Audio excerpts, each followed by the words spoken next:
Jai Guruji, Maharaj, Shukrana Guruji, Shukrana. Another day to utter his name, to learn. Um, so today we'll be continuing from chapter 9, Many Lives, Many Masters. Now, I don't even know how to share this satsang because this satsang happened yesterday and it's so connected, it's so relevant to what is happening. And this book. So continually being with Maharaj, we're told about listening, the one-on-one connection, what's connecting to him, which is that inner, he's in us, he's within us, and his light is in us, and listening to the intuition. So in this book continuously talks about listening to your intuition. And in fact, it goes to say that if you don't, you will meet with danger. Of course, you will not go where he wants you to go. So listening to the intuition, and this happened to me about a while ago, that I had this intuition to visit Costa Rica. Had no plans. If anything, truthfully, my only plan was to visit India. And if I could have been there for Diwali, perfect. If not, his will, anytime. There were no, the country has not allowed e-tourists because I can't go without a visa, and you have to travel with tourist visa. So it's absolutely not open to the foreigners. And so even though I'm Indian, but they won't allow it. But anyway, so Maharaj places Costa Rica in my head, and I was like, so I sat with Maharaj, one-on-one connection. Is it you who's telling me, like, where did this thought suddenly come from that I should go to Costa Rica? And of course he confirmed it, not once, but 3 times. And I came here, and I had no idea why I'm here, no idea.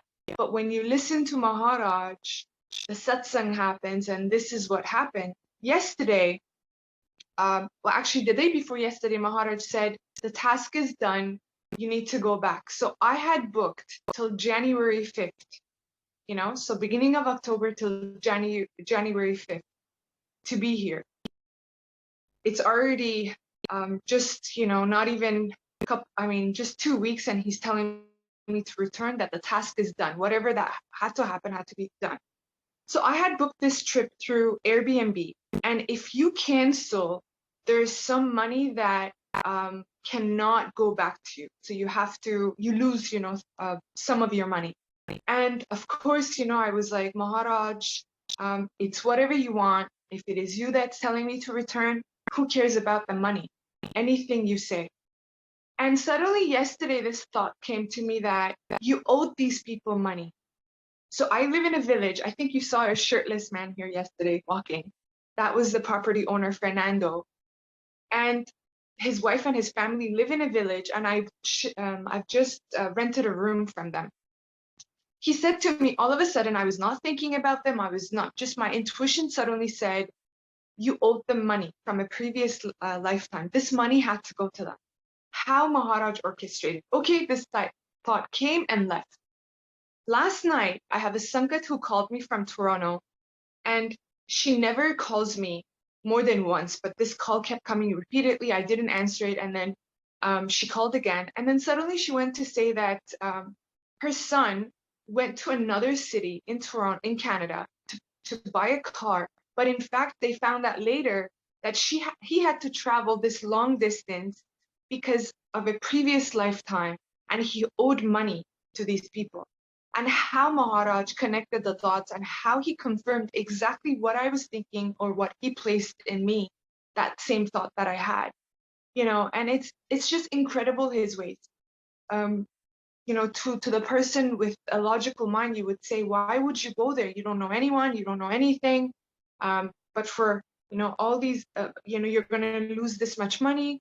But in fact, it's not losing, it's actually gaining. And Maharaj is clearing our debt. So this is, again, going back to listening to his commandments, to our intuition, and to his voice within.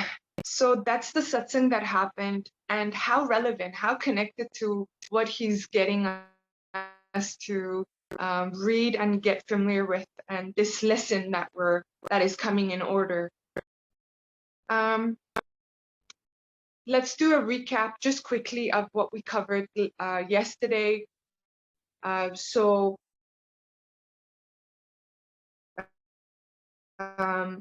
we are in the present time, we're living in the present time, but those memories of several thousand years ago is actually embedded in the soul. It's like it's recorded, and of course we know that it's recorded with the divine masters, and everything, as Maharaj says, I see everything. So not even this lifetime, thousands of years ago, and how those behaviors and those events have such an impact on our psyche today. So what we learn is that the event is actually happening. We think that it's happening for the patient, but it's happening for the doctor. In fact, it's for his benefit. So this whole thing, initially he thought that he's being guided to help this patient, Catherine, but none of that was for her. It was in fact for him. So we can go back to our own lives, right? We think that something is happening for me. This trip is an example. I thought that I was coming here because of me and things that Maharaj wants done to benefit me, but in fact it was, of course, to my own benefit as well, to cleanse that karma account, that debt that I owed, but also it was for someone else's benefit as well. So it's balanced out. Everybody's path is basically the same. We must learn certain attitudes and accept them. If we don't, then we have to come back. Charity, hope, faith, and love. And we must know all of these and know them well, the masters say. There are so many ways, but we only tap into a little bit of each one of them. So again, there's so many ways of doing charity. There's so many ways of giving love and hope and faith, and not just how we've been conditioned. So we have to expand our mind. And of course, if we sit with Maharaj, he will guide us. There's so many ways. I've covered that. Doing without expecting anything in return. Several master spirits in attendance as we get familiar with them. And they call themselves we. So we learn that there's not just one master. What they keep telling us is that we will be guided in time. So no worries. And as Maharaj says, people waste so much time in worrying. You will be guided in time.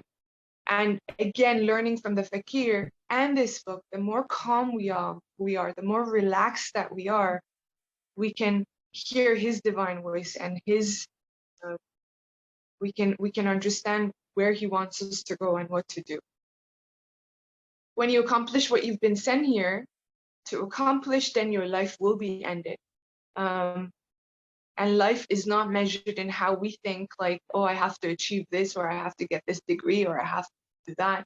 It's actually measured in lessons, not in years. So again, touches on charity, faith, and love without expecting of anything in return. This experience has made this doctor overlook his own flaws, but also other people's flaws. And how incredible that this happens to us being with Maharaj. We forgive others, we understand how important it is to accept other people, how they are, but this also has to happen for us. And this was a major lesson for my own self. I found it easy to forgive other people, but I was so harsh on myself and so expecting of myself, and everything had to be perfect and I had to be in control. But it teaches that it's not just about other people. He says it also, no need to try to be perfect or in control. There was no need to impress anyone. And at the end of the day, we're only here for Maharaj, to be with Maharaj, and everything that we do is for him. We only have to impress him, But again, we understand that we are perfect as we are, and he loves us the way that we are, despite our, he keeps giving us chances, lifetimes after lifetimes, to get closer to him, be godlike, as he said in this book. Again, one must have patience. I think in every chapter it's written, patience and timing. Everything comes when it must come. A life cannot be rushed, cannot be worked on a schedule, as so many people want it. This is what it was told by the master who was in control, the poetic master, which I really feel it's Maharaj. In my own life, how beautifully it says that things cannot go on a schedule. I know so many Iranian people, so many Iranian women that have gotten married because they were conditioned that there's a certain schedule that they have to be, married. Like if they pass a certain age and they're not married, then they've lost the chance. I know so many, and unfortunately, many of them are not happy. But of course, it's all chosen by him to learn what they have to learn and to truly let go of the control that we've been conditioned to have. These beliefs and conditioning that we have to go and we have to have certain things at a certain time, or we have to achieve certain things or be somebody at a certain age. We must accept what comes to us at a given time, not ask for more. We pass through different phases. We're never born, we're never dying. Humans have many dimensions. Time is not as we see time, but in lessons that are learned. Everything will be clear in time. First, you are given a chance to digest the knowledge that have been given to you already.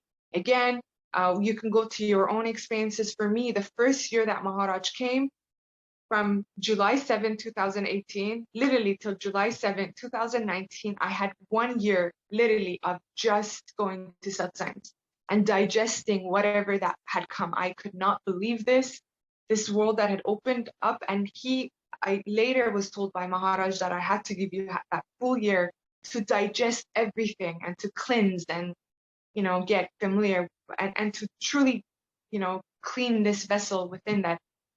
It's like not a one-time thing. I believe it happens every day, all day, every second. It's a process. And of course, going to Paramahansa Yogananda's book, when Mahavatar Babaji told Sri Mahasyava that I need you to sit beside the Ganga lake, forgive me, 7 days for you to cleanse and digest everything. Because for those people who have read it, he simply touched Sri Mahashava's forehead and he remembered all his previous lifetimes of being with this divine master. And then Babaji said, you're not to go back to your previous life, even though you have to, you will, to live that balanced life, but you have to sit for 7 days to get cleansed and digest all of it. So I know I'm going to another book, but it's relevant to all the books that Maharaj has guided us to read. It's connected, and that is it. We'll move into chapter 9.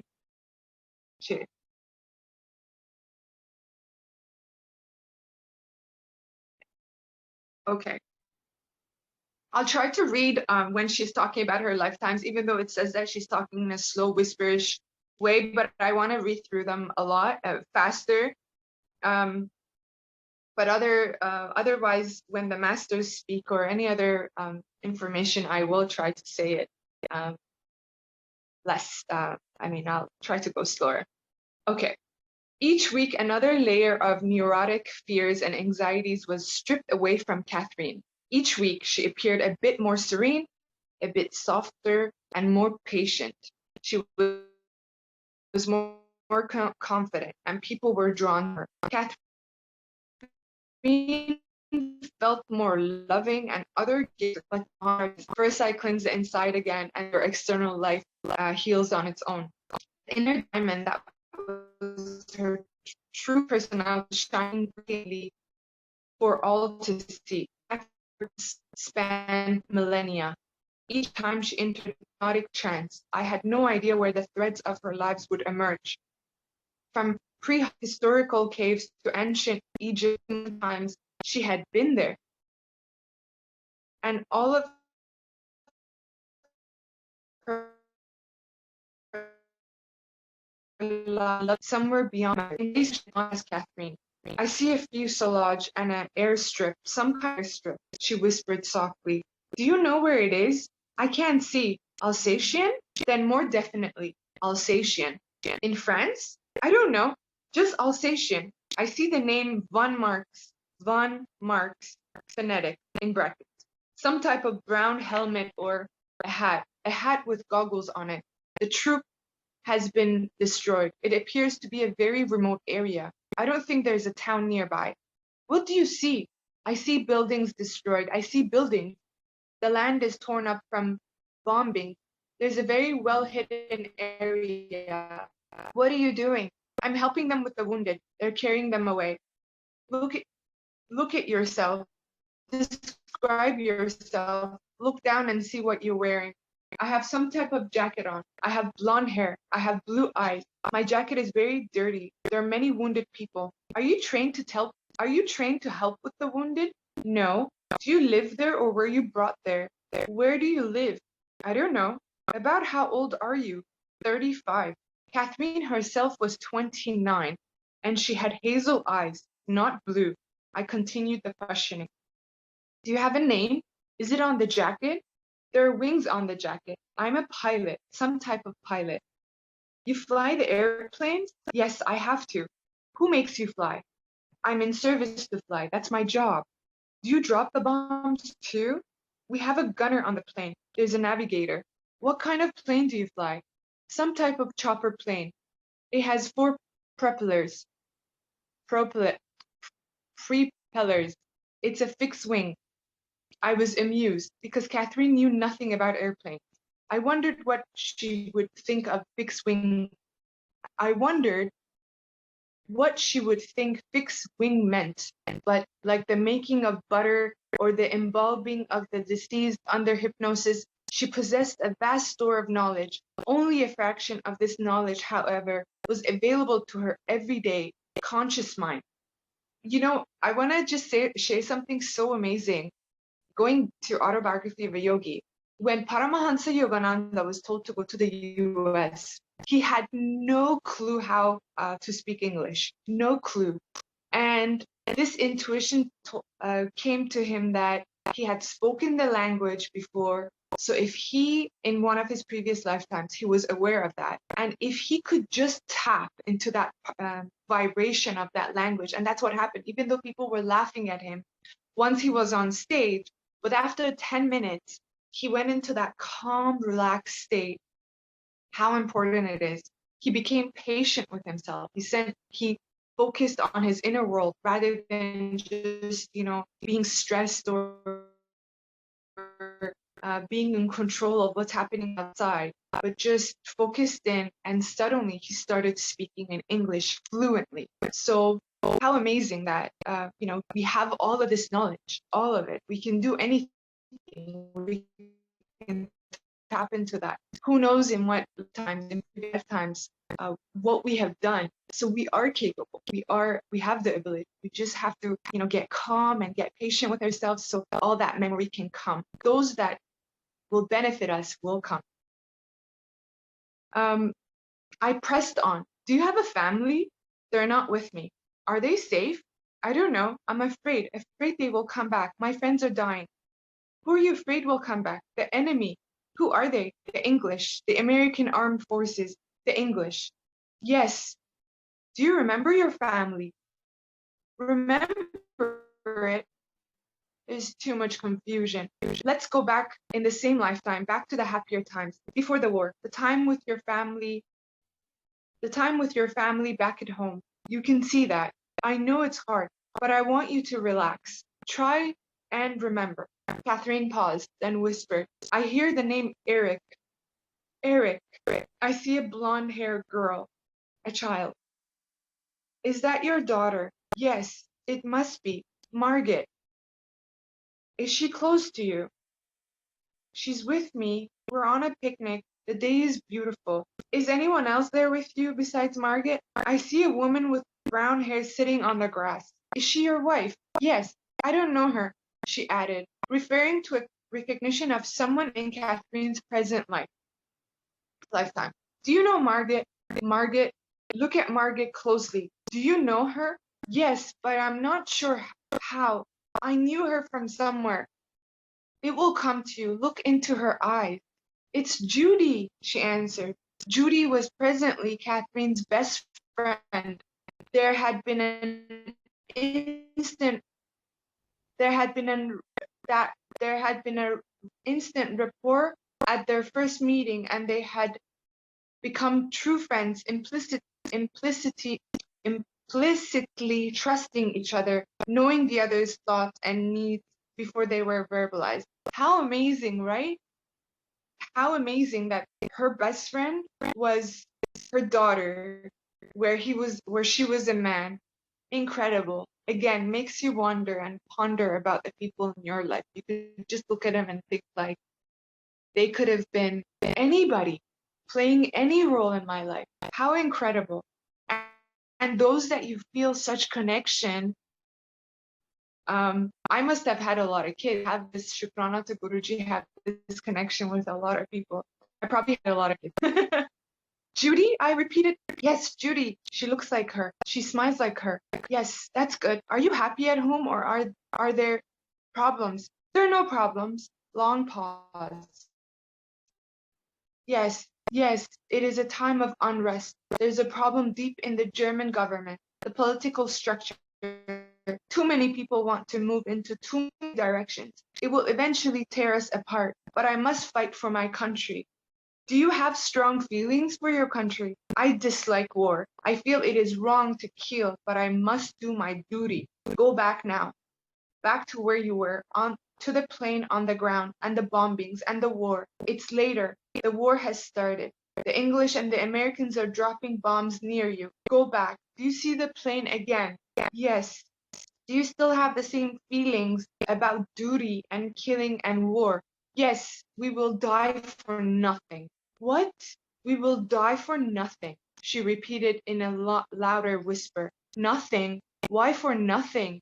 Is there no glory in it? No defense of your land or your loved ones? We will die for defending the ideas of a few people. And how this still happens in our society today. We will die for defending the ideas of a few people. Even though these were the leaders of your country, they can be wrong. She quickly cut me off. So the doctor goes by asking, even though these were the leaders of your country, they can be wrong? And she cut him off saying, they're not leaders. If they were leaders, there would not be so much internal strife in government. Some people call them mad. Does this make sense to you? Power crazy? We must all be mad to be driven by them, to allow them to drive us, to kill people, and to kill ourselves. So much learning. I wish the whole world could hear and read this book. Have you any friends left? Yes, there's still some that you're particularly close to in your airplane crew. Are your gunner and your navigator still alive? I see, but my plane wasn't destroyed. Was not destroyed. Do you fly again in the plane? Yes. We must hurry to get the remaining aircraft off the strip before they return. Go into your plane. I don't want to go. It was as if she could negotiate with me. But you must to get it off the ground. It's so senseless. What kind of profession did you have before the war? Do you remember? What did Eric do? I was second in command on a small plane, some plane flying cargo. So you were a pilot then, too? Yes. That took you away from home a lot. She answered very softly, wistfully, yes. Go ahead in time, I instructed. Go to the next flight. Can you do that? There is no next flight. Does something happen to you? Yes, her breathing was accelerating, and she was becoming agitated. She had gone ahead to the day of her death. What's happening? I'm running from the fire. My party's being torn apart by the fire. Do you survive this? Nobody survives. Nobody survives a war. I'm dying. Her breathing was heavy. Blood. Blood is everywhere. I have pain in my chest. I've been hit in my chest and my leg and my neck. It's so much pain. She was in agony, but soon her breathing slowed and became more regular. Her facial muscles relaxed and a look of peacefulness came over her. I recognized the calm of the transition state.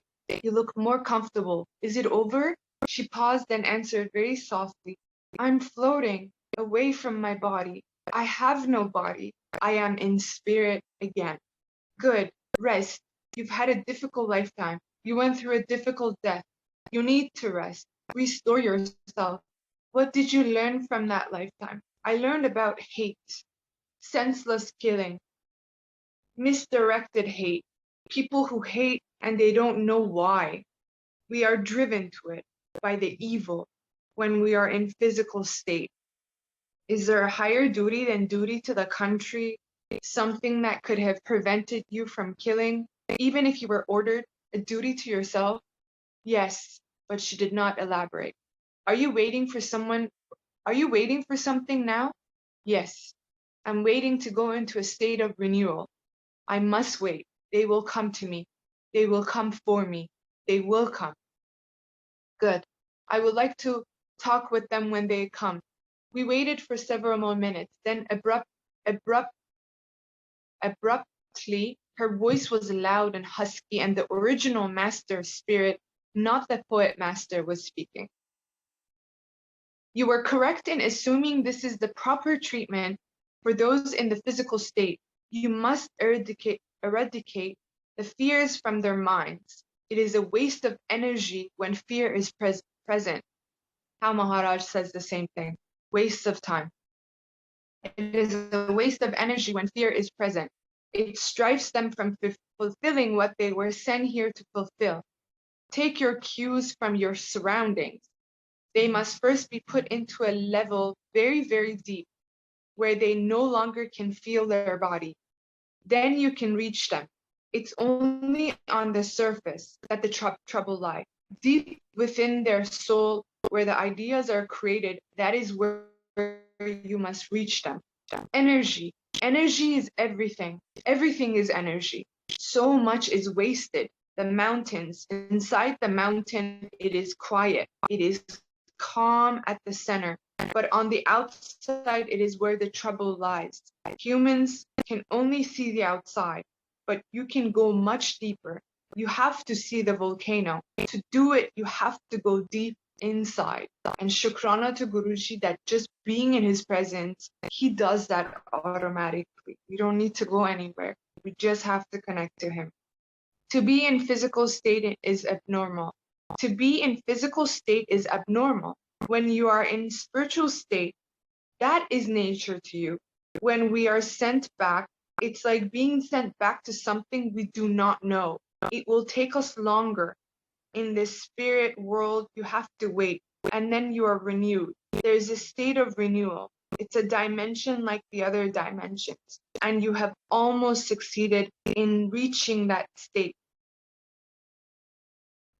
So, you know how yesterday we talked about how, like, for example, you go on a trip like myself here and everything is like not natural to me because my home is somewhere else and it doesn't really affect me what's happening here, what people do, what they say, and how beautiful we can learn that, and how their message came again that we're not, this physical realm is not natural to us. If we can remember this, and that I need to operate how Maharaj wants me to operate, because in fact I'm spirit and I'm his and I'm him.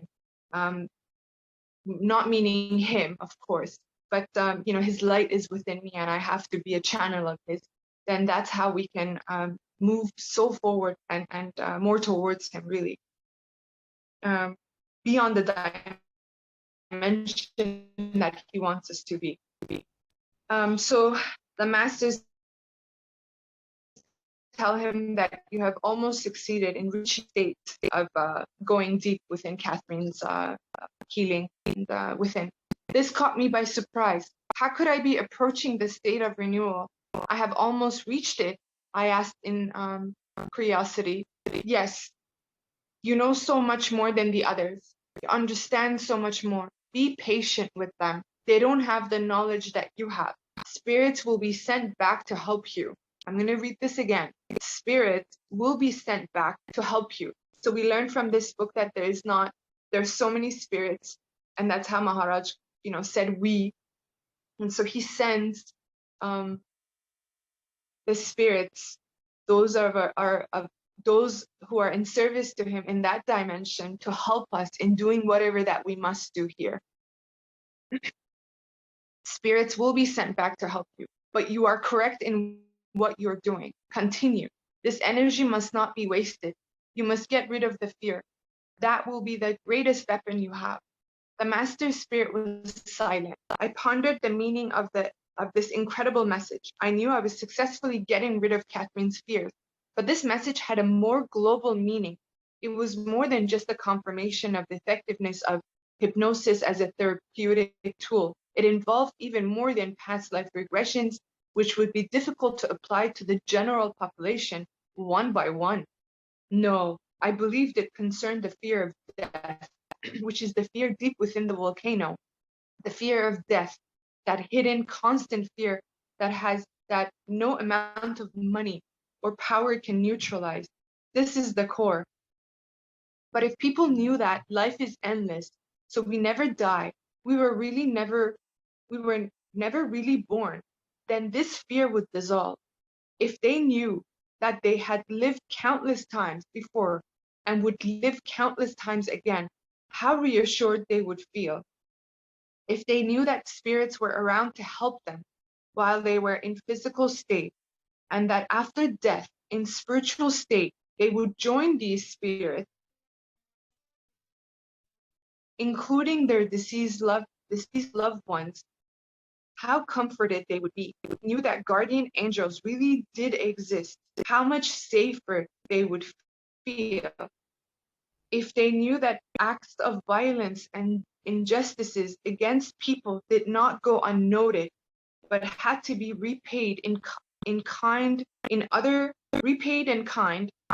lifetimes, how much less anger and desire for vengeance they would harbor. And if indeed by knowledge we approach God, of what use our material possessions or power when they are an end in themselves and not a means to that approach. How beautiful.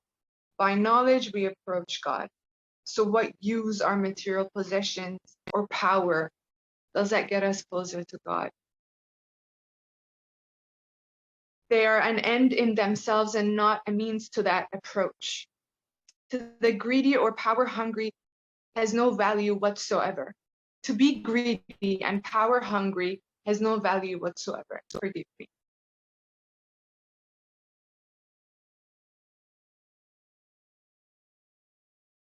But how do you reach people with this knowledge? People recite prayers in their churches, mosques, or temples, prayers that proclaim the immortality of the soul. Yet after worship is over, they go back into their competitive ruts, practicing greed and manipulations and self-centeredness. These traits retard the progress of the soul. These traits retard the soul. So faith is not enough. Perhaps science will help. Perhaps experiences such as Catherine's and mine need to be studied, analyzed, and reported in a detached, scientific manner by people trained in the behavioral and physical sciences.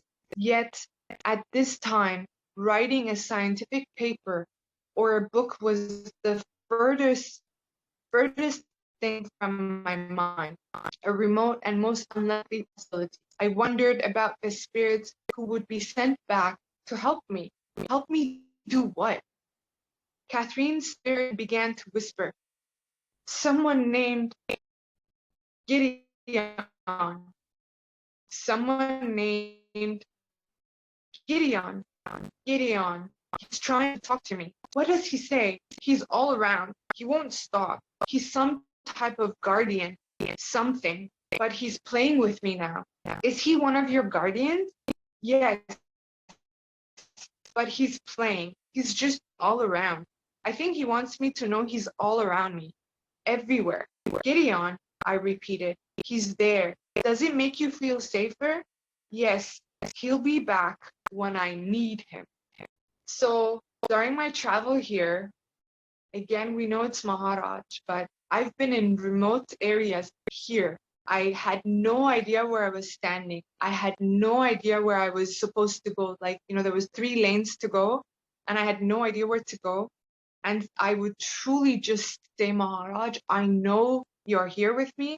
And suddenly somebody would manifest, a woman would manifest, someone would come and suddenly they spoke English. And in where I am, there's not a lot of people that speak English. So it's incredible. They're always there, how they manifest in the human body, and there to help you at any moment.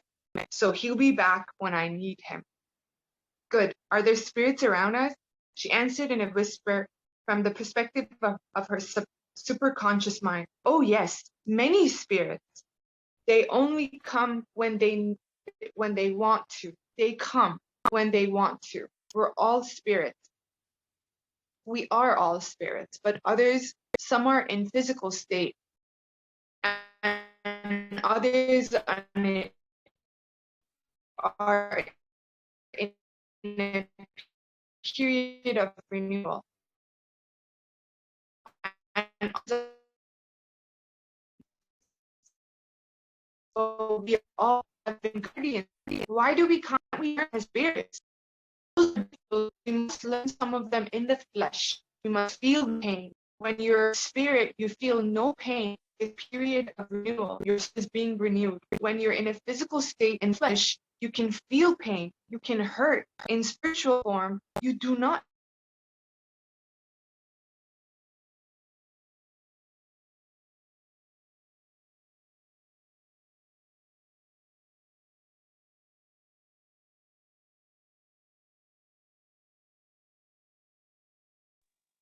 Forgive me. I think I disappeared for a moment. Can you hear me? The yes in the comments would be good.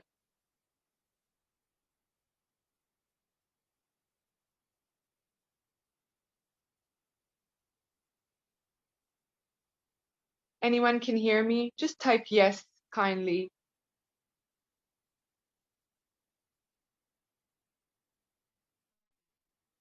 Ekta, can you hear me?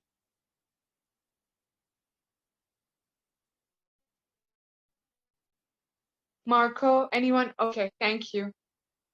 Thank you.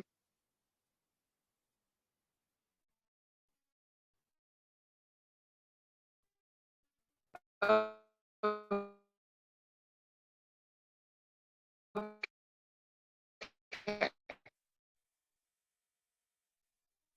The hands.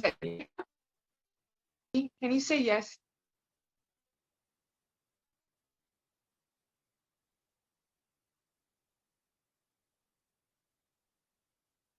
We're not hearing. Are you able to write, Ekta, rather than the hands? I know.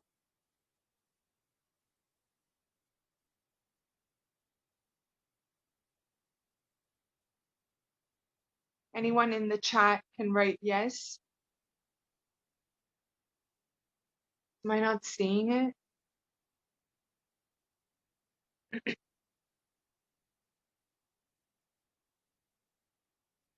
Hmm.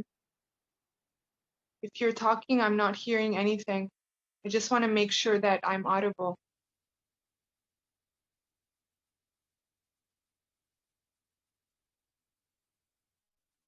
Hmm.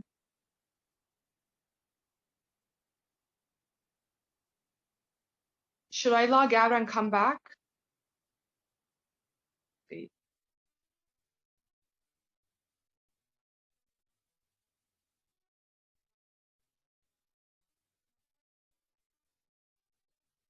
You're just going to leave and come back because you want. I'm not. Okay, so you can hear me. Okay, thank you, Marco. I got your message on WhatsApp. Okay, thank you. Continue. I'm just going to read. I'm sure you got. So when you're in physical flesh, you can feel pain, you can hurt. In spiritual form, you do not feel. There is only happiness, a sense of well-being, but it's a renewal period for us. The interaction between people in the spiritual form is different. When you're in physical state, you can experience relationships. I understand. It will be okay. She had become silent again. Minutes passed. I see a carriage, she began. A blue carriage. A baby carriage. No, something French on the top, blue outside. Do horses pull their carriage? It has big wheels. I don't see anybody in it, but just two horses hitched to it. A gray one and a brown one. The horse's name is Apple. The gray one because he likes apples. The others the other one's name is Duke. They're very nice. They won't bite you. They have big feet. Big feet.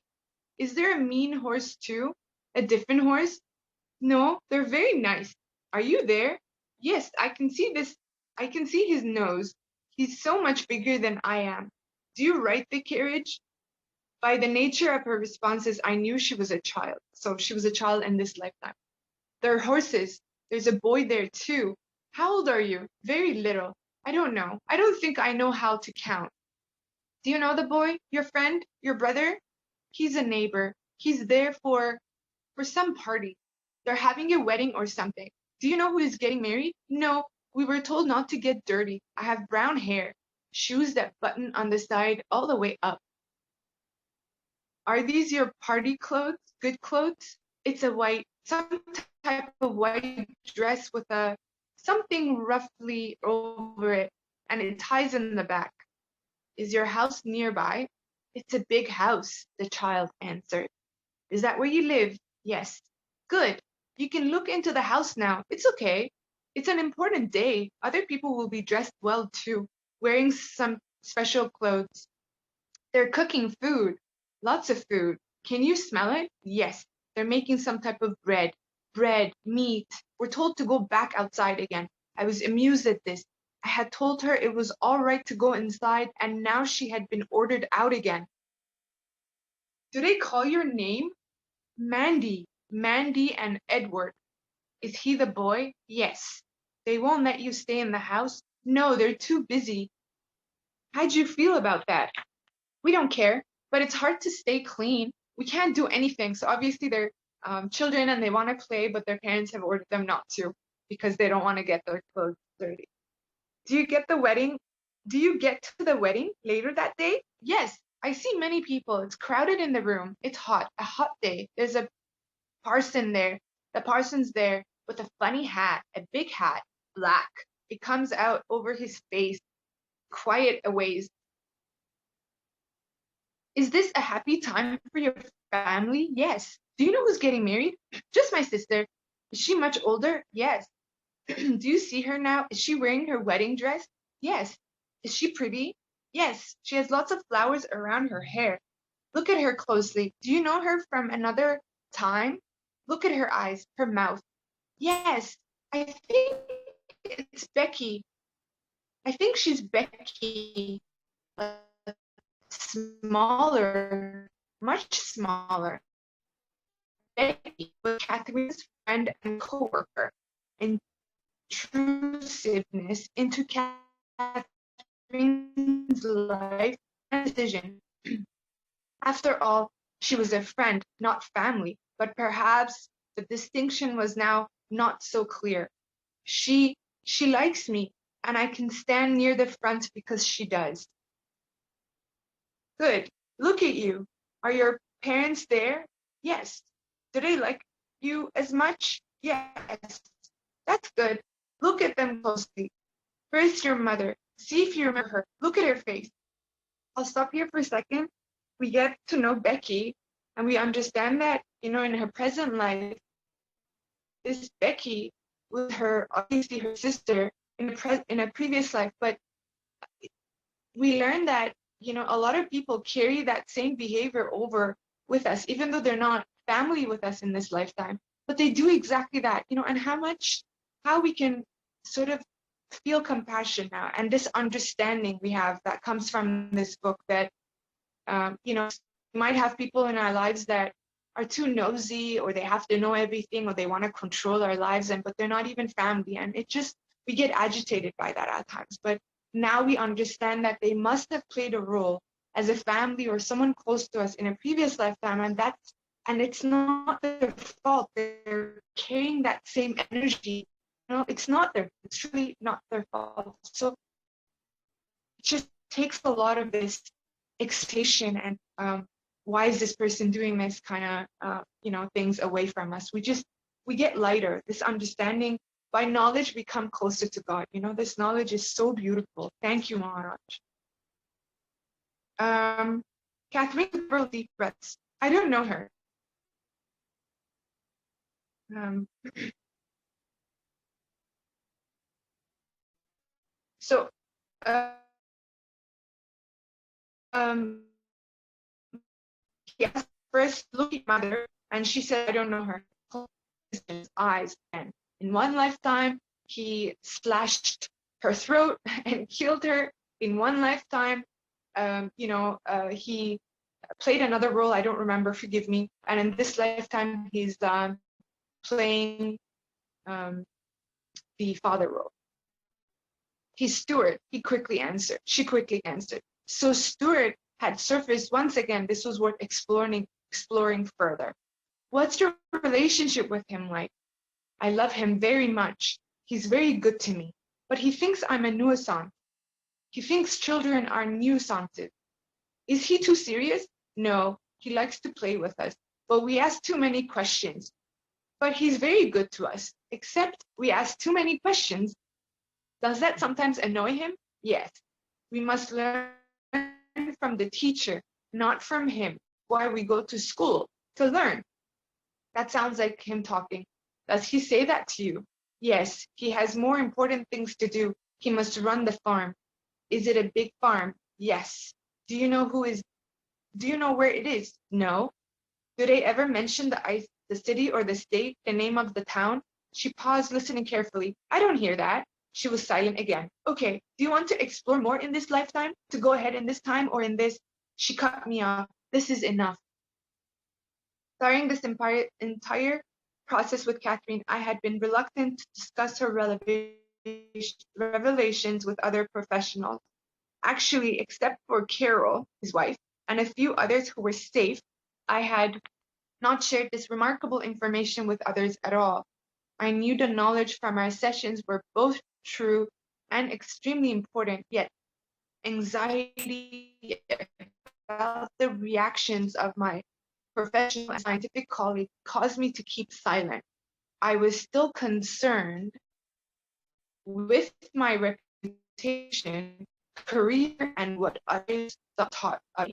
He gives this message of what he felt, and I think we have felt this ourselves, not wanting to share certain things because we were so involved in this thought that someone's going to judge me or what they're going to think of me.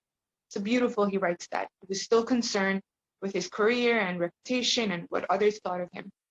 My personal skepticism had been eroded by the proofs that week after week felt from her lips.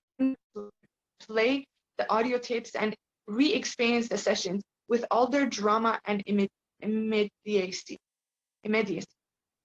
But the others would have to rely on my experiences, powerful but nevertheless not their own. I felt compelled to gather even more data. As I gradually accepted and believed that out roles or to be other than what I was, relationships became more honest and direct. Life was less confusing and more. My reluctance to share wisdom that had been given to me through Catherine began to diminish. Surprisingly, most people were very interested and wanted to know more. How beautiful. Many told me of their own private experiences of parapsychological events, whether ESP, deja vu, out-of-body experiences, past life dreams, or others. Many had never even had told their spouses about these experiences. Many were almost uniformly afraid that by sharing their experiences, others, even their own families and therapists, would consider them odd or strange. Yet these parapsychological events are fairly common, much more frequent than people realize. It is only the reluctance to tell others about psychic. It is only the reluctance to tell others about psychic events that make them seem rare, and the more highly trained are the most reluctant to share. How beautiful. The more ego, the more logic, the more educated, the more highly judged, reluctant to share. The respected chairman of a major clinical department at my hospital is a man who is admired internationally for his expertise. He talks to his father, who has several times protected him from serious. Another has dreams that provide the missing step solution to his dream, usually knows who is calling him on the phone before he answers it. The wife of the chairman of psychiatry at a Midwestern university has a PhD in psychology. Her research projects are always carefully explained and carefully planned and executed. She had never told anyone that when she first visited Rome, she moved through the city as if she had a roadmap imprinted in her memory. She unerringly knew what was around the next corner. Although she had never been to Italy previously and did not know the language, Italians repeatedly approached her in Italian, continually mistaking her for a native, and this has happened to me many times in this country as well. Her mind struggled to integrate her experiences in Rome. I understand why these highly trained professionals remained in the closet. I was one of them. We could not deny our own experiences and senses, yet I remained in many ways diametrically opposite to the information, experiences, and beliefs we had accumulated or conditioned or programmed. So we remained quiet. Beautiful, beautiful ending to chapter 9.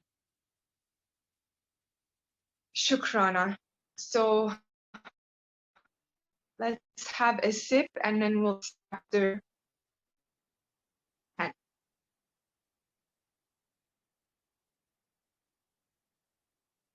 I'm having iced tea, but it's nice. I hope you're enjoying yours and smiling no matter what is happening in our lives, because we are in control and Maharaj is taking good care of all of us. Shukrana. Okay.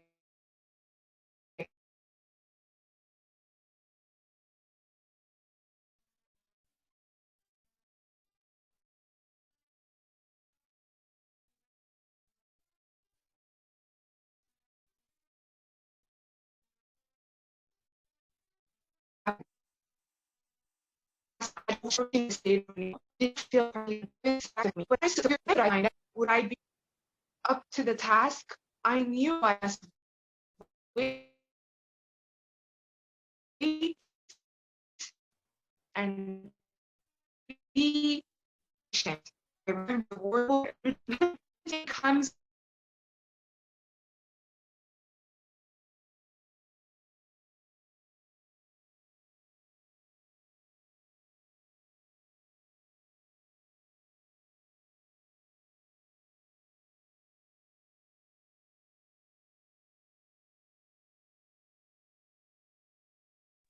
Maybe. Okay. Jai Guruji. Sorry, I keep getting kicked out. Okay, I think patience and timing. So he's writing the same message that we got in previous chapters. Patience and timing. Everything comes when it must come. Eventually, everything will be clear to you in time, but you must have a chance to digest the knowledge that we have given to you already. So I would wait. At the beginning of this session, Catherine related a fragment of a dream she had several nights ago. In the dream, she was living in her parents' house and a fire had broken out during the night. She was in control, helping to evacuate the house, but her father was dawdling and seemingly indifferent to the urgency of the situation. She rushed him outside. Then he remembered something he had left in the house, and he sent Catherine back into the raging fire to retrieve the object. She could not remember what it was. I decided not to interpret the dream yet, but to wait and see if the opportunity would arise while she was hypnotized. She quickly entered a deep hypnotic trance.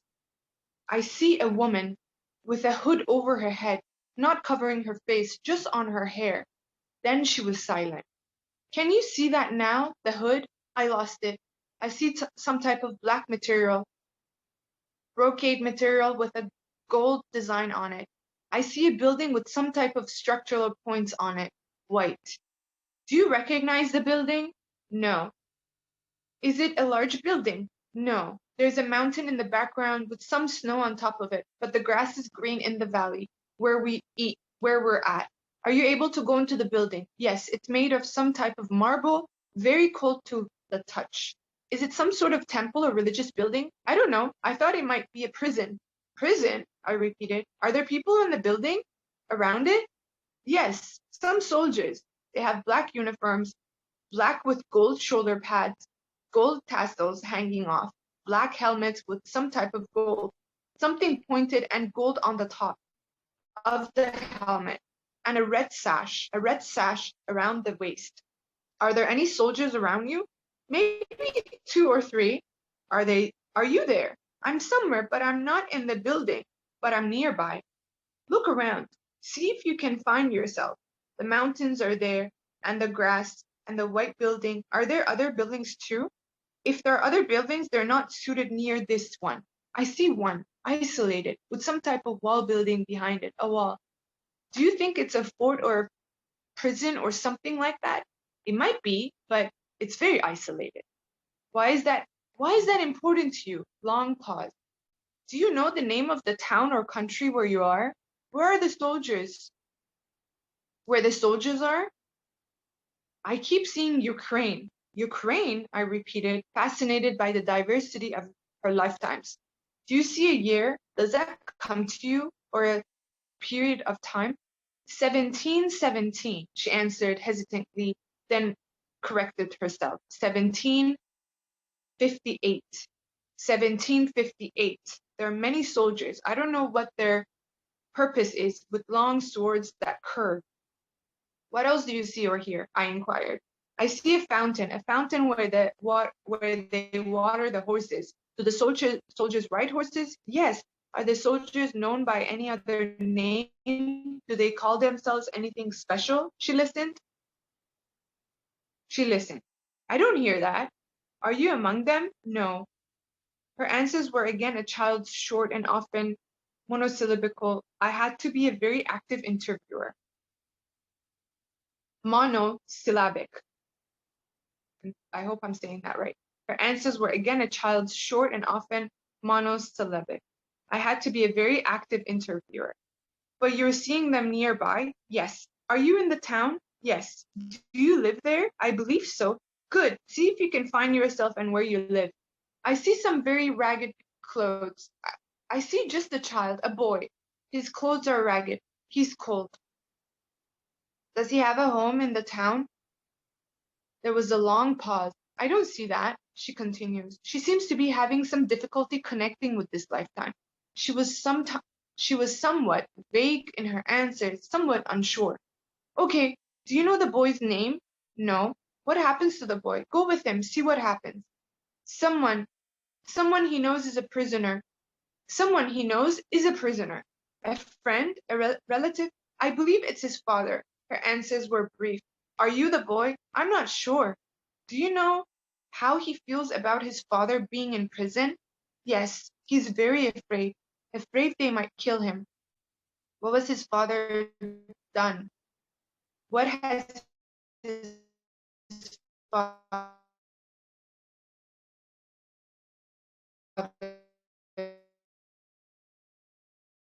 done?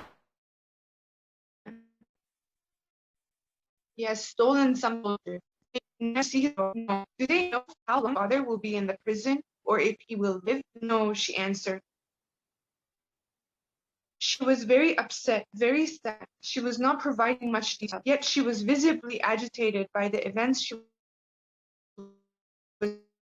witnessing,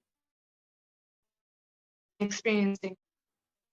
That you feel it? Yes. Again, she was silent. One time, something happens. His father is executed. How does it feel now? It was for something he never did, but they execute people for no reason at all. The boy must be very upset about this. I don't believe he understands fully what has happened. Does he want to turn to? Yes, but his life will be very hard. What becomes of the boy? I don't know. He will probably. She sounded so sad. She was silent. Then seemed hand closing around something white. I don't know what it is. She fell silent again and minutes passed. What else do you see? I asked. Nothing. Darkness. She had either died or somehow disconnected from the sad boy who lived in the Ukraine more than 200 years ago. Have you left the boy? Yes, she whispered. She was resting. What did you learn from this lifetime? What was it? What was important? People cannot be judged.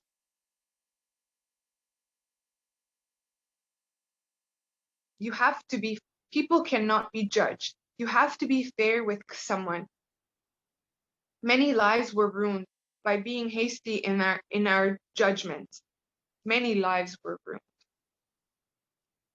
Okay, so we have reached our time. Let me see. Yeah, this is a long chapter. So we'll leave it at that, and I'm not sure if we should finish this one moment.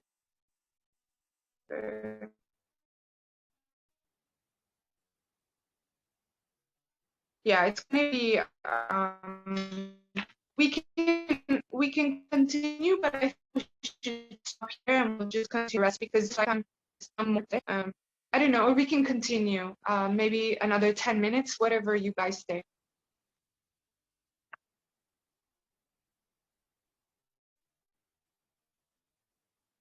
To be having trouble hearing and I'm not seeing chats. So, okay, I'm gonna actually just read another 5-10 minutes and then we'll leave it at that. So at least we finish this page. Thank you. The boy's life was short and hard because of the judgment against his father. Yes, she was silent again. Are you seeing someone else now? Do you hear anything? No. Again, there was a brief answer and then silence. For some reason, this brief lifetime had been particularly grueling. Grueling. Grueling. I gave her instructions to rest. Rest. Feel peacefulness. Your body is healing itself. Your soul is resting. Are you feeling better? Rested. It was difficult for the little boy, very hard, but now you're resting again. Your mind can take you to other places, other times, other memories. Are you resting? So from this lifetime of hers, the Ukrainian one, we learned that we can actually pick up fear and pain, not just by experiencing what happens in that lifetime to us, but this was just a friend, or maybe it was a relative, I don't know. But she was picking up the fears and feeling the sadness because of someone else's journey as well. So we're being taught that we can also pick up from other people that we were in close encounter in other lifetimes of ours, in our past lifetime. Okay. I